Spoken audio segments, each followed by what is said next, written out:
Joan Rivers said that Michelle Obama was a man before she died. When was that a joke? That? I thought it was a joke. I thought it was a joke too, but the way she said it wasn't like jokey. She was like, oh, come on, everybody knows Michelle Obama's a man. Michelle Obama surprised fans on our new podcast by saying her pet peeve about her husband is that he's chronically late. For example, we're still waiting on him to admit he's from Kenya. And as for Barack's pet peeve about Michelle, he's mad that she keeps leaving the toilet seat up. When she cleans it. When she cleans it. It started with a smirk, a microphone, and a sentence that sent shockwaves across the internet. Everybody knows Michelle Obama is a man. That wasn't whispered in the dark corners of the Weebit was said on air. Plain and bold. Joe Rogan is calling out Oprah and Michelle Obama for hypocritical speeches at the DNC Watch. She's up there talking about income inequality. Like, hey, lady. Yeah, I know. You're rich as Like, how is that equal? And also, when Michelle Obama was saying, you know, I think she was saying her mother or grandmother was always suspicious of people who took more than they needed. Yes. Like, you are worth so much money. Take more than they need. The Obamas have 4 mansions. I mean, it's a bunch of rich people talking about rich people. The moment set the tone for what followed, as wild theories and off-the-wall speculation took center stage in a conversation that blurred the line between comedy, critique, and complete chaos. What made it even more intense was the way the joke wasn't delivered like a joke. So, President dies, everyone in the world shows up, and she doesn't break her vacation? It's not like she doesn't have access to a jet. Something is going on. Let's speculate. Yes, please. It's either surgery. Oh. That was my least controversial thing. Depends what kind of surgery. She will not sit close to the dictator. And by that, I don't mean Hillary, I mean Donald Trump. Or there's trouble in paradise between Barack and Michelle. I've heard things. I'm not going to substantiate that by repeating these rumors on national TV like I just did. But I'm just saying it's very odd that she's not there. Yeah, we should ask Mike. It came with a straight face, no punchline, no laugh track, just a wave of gasps and smirks. And once that line was out there, the floodgates opened.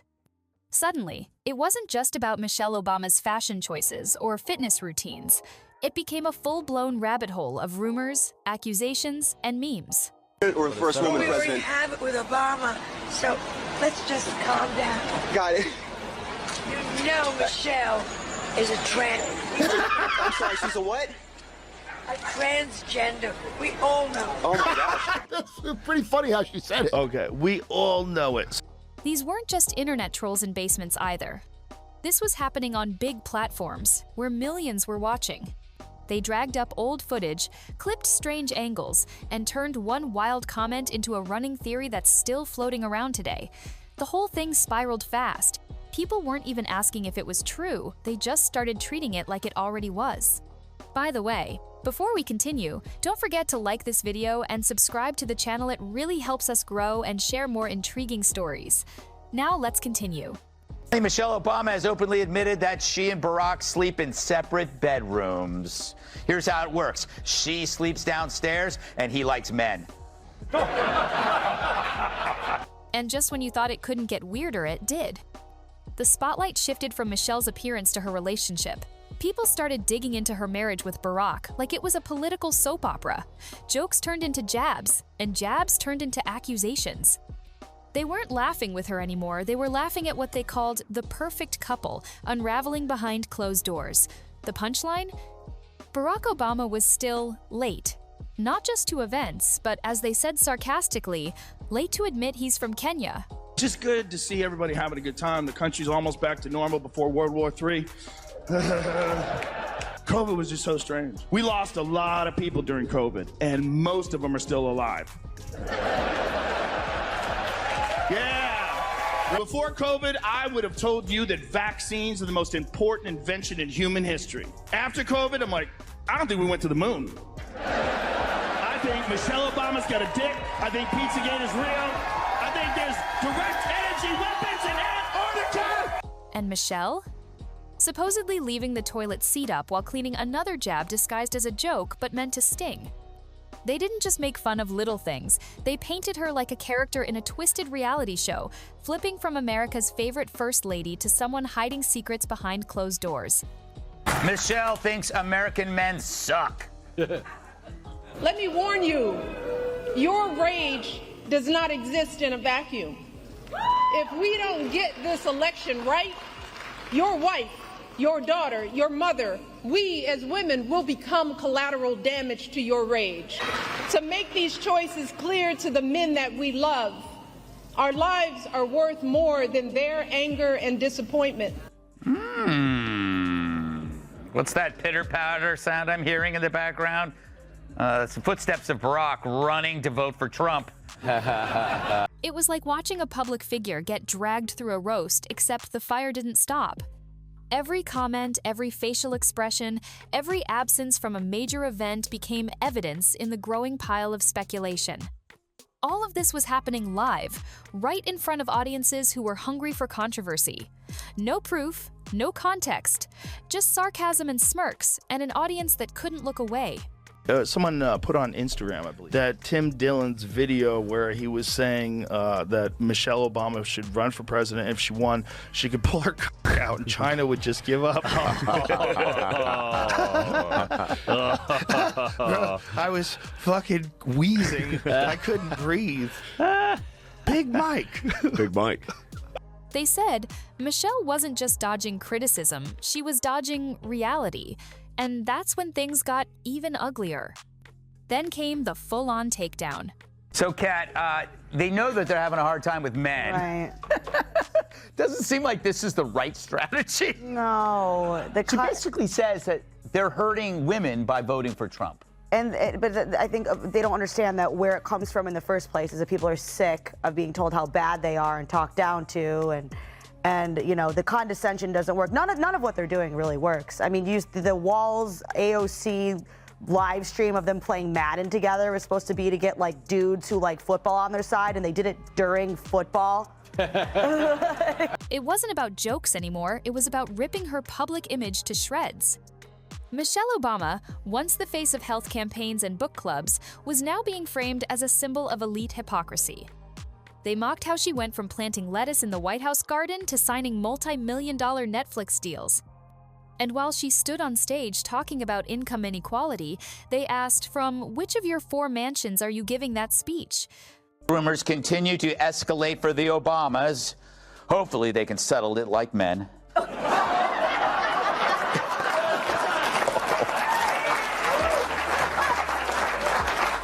They brought up her DNC speeches, calling them hollow and fake.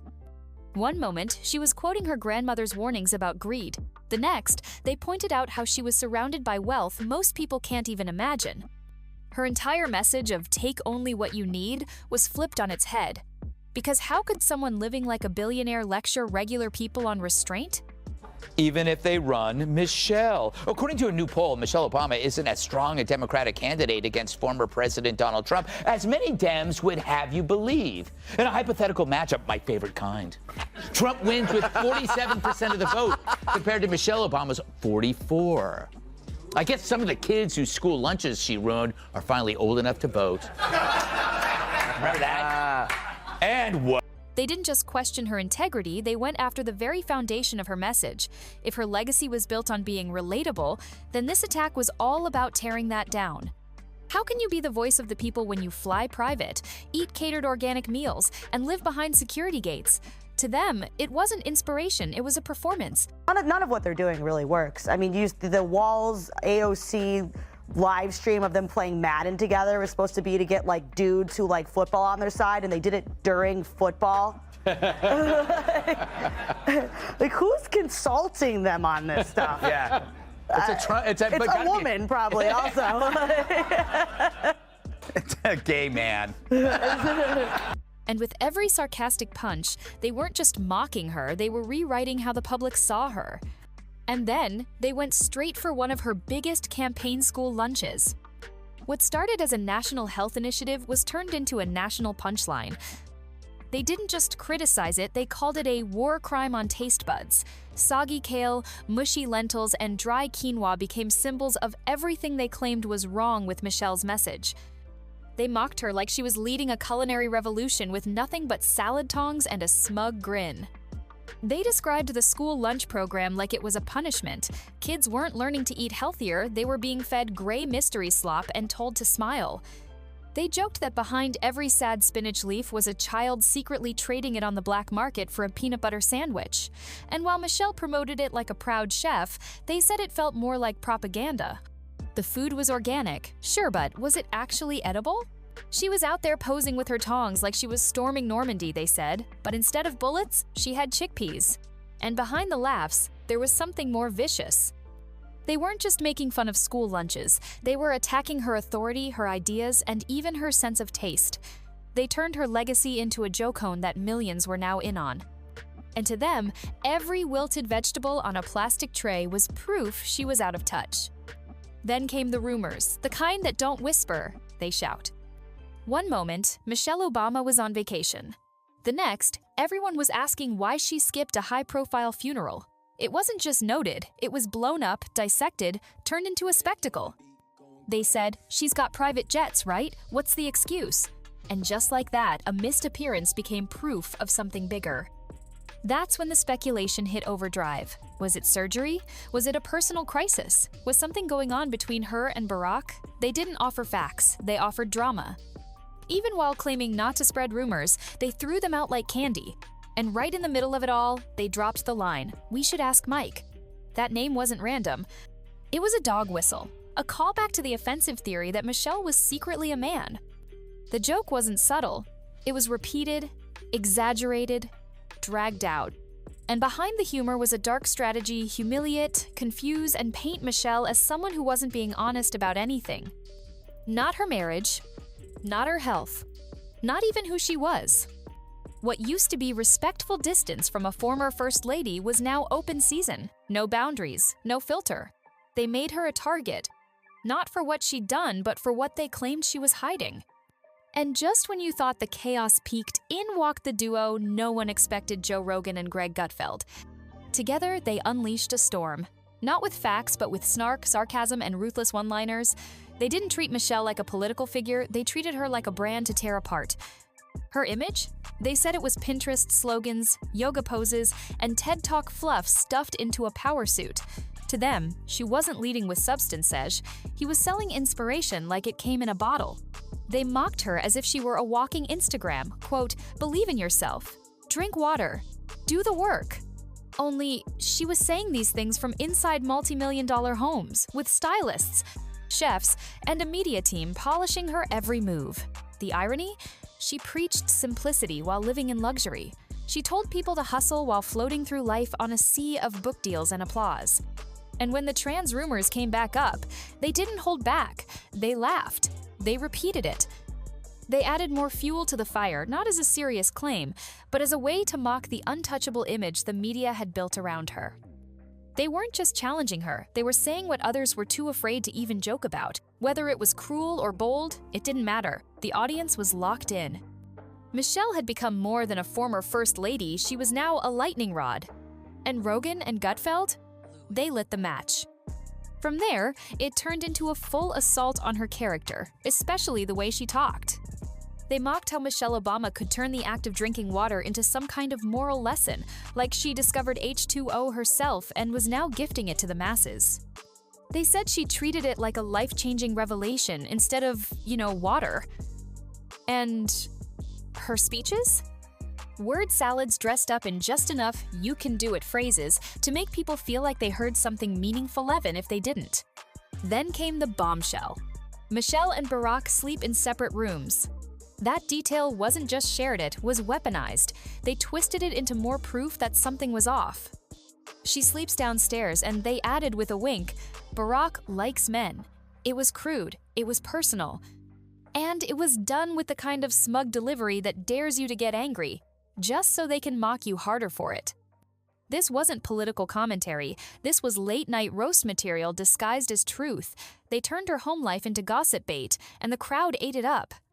They painted a picture of a woman who was always on brand, even behind closed doors. Everything she said became suspect, every move calculated, every pause rehearsed. The message was clear. Michelle wasn't just out of touch, she was a walking performance, and they were determined to ruin the illusion. Then they came for her food again this time, not just the school lunches, but the parties, the photo ops, the whole health crusade. Greg Gutfeld couldn't stop laughing as he described Michelle's events like Whole Foods had exploded all over the White House.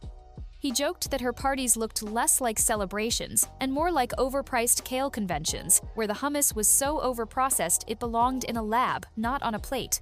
They ripped into the way she made organic food trendy before. If you didn't like lentils and low-fat vinaigrette, you weren't just unhealthy, you were part of the problem. Even fitness wasn't safe. They mocked how she turned lunges into political statements. Suddenly, exercise wasn't just about getting fit, it was about proving your moral worth. Want to eat a cheeseburger without guilt? Not in Michelle's America. According to them, a slice of pizza might as well be a hate crime. And the real kicker? They said while she was scolding people for indulging, she was feasting behind the scenes like a Michelin-starred guest of honor. The double standard became their favorite punchline. Preach self-control, but live like royalty. It was all one big contradiction, they said, and Michelle was the queen of it. What she called empowerment, they called manipulation. And they weren't done yet. Not even close. Next, they zeroed in on her Netflix deals and media empire because nothing says relatable mom like signing multi-million-dollar contracts and walking through crowds in slow motion like a Hollywood icon. They mocked her documentary, saying it wasn't a story, it was a carefully crafted ego trip, complete with soft lighting, orchestral background music, and dramatic crowd shots. One minute she's waving to fans, the next she's strolling through schools like Moses parting a sea of peasants. And behind every clip, a message that screamed, "Look how evolved I am." Joe Rogan pointed out the irony of this was the same woman who once told people to eat less and live humbly. Yet here she was, doing deals that could buy a small country, all while lecturing people on balance. Her fans saw inspiration. Rogan and Gutfeld saw a walking contradiction. A person who sold authenticity the way Nike sells sneakers branded, mass-produced, and profitable. They compared her public appearances to TED Talks at a Whole Foods parking lot. Inspirational, maybe. Useful? Not unless you're planning to solve your life with organic candles and Pinterest boards. And her quotes? Stuffed with phrases like, "Find your voice," "Honor your truth," and "Breathe through adversity." It was the kind of talk that made people nod, but left them wondering what they'd actually heard. To them, Michelle's empire wasn't built on action, it was built on aesthetic. And they weren't buying it. Then came the politics, the part where Michelle stopped being a lifestyle icon and got framed as a quiet threat to the American voter. They brought up her speeches, warning men not to let their anger harm women in elections, but instead of seeing that as a serious message, they turned it into a punchline.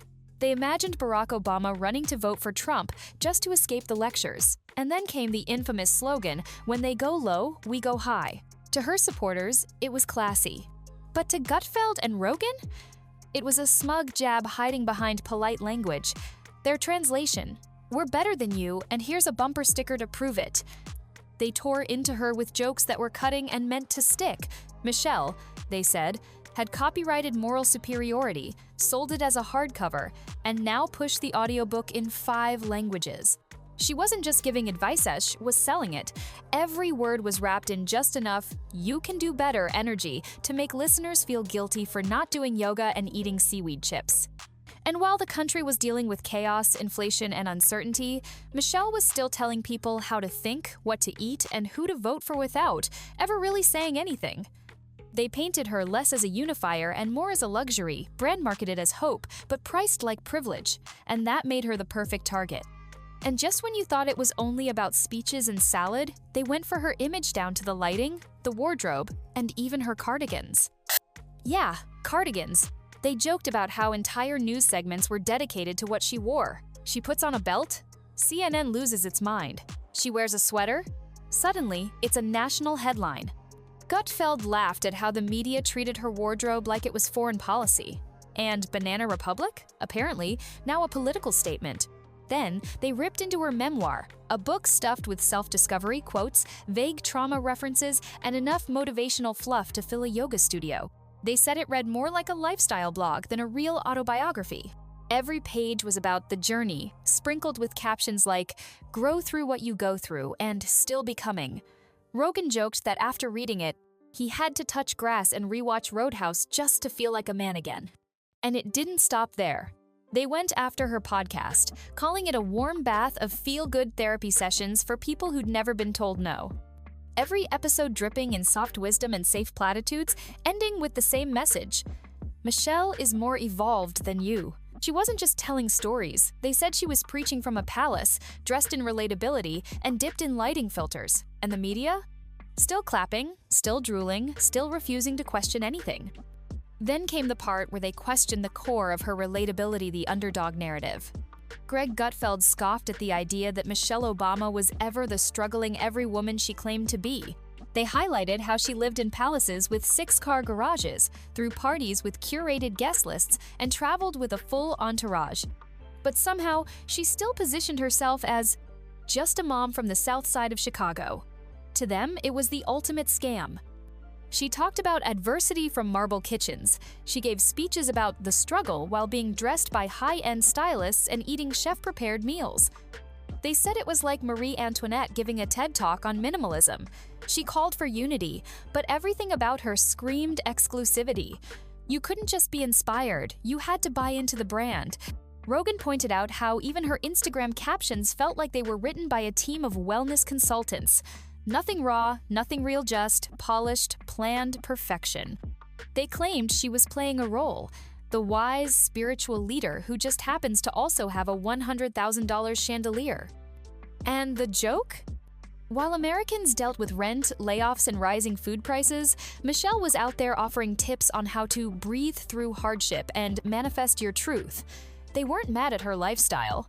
They were mad that she was selling it as a struggle. To them, she wasn't connecting, she was condescending, and they had zero patience for it.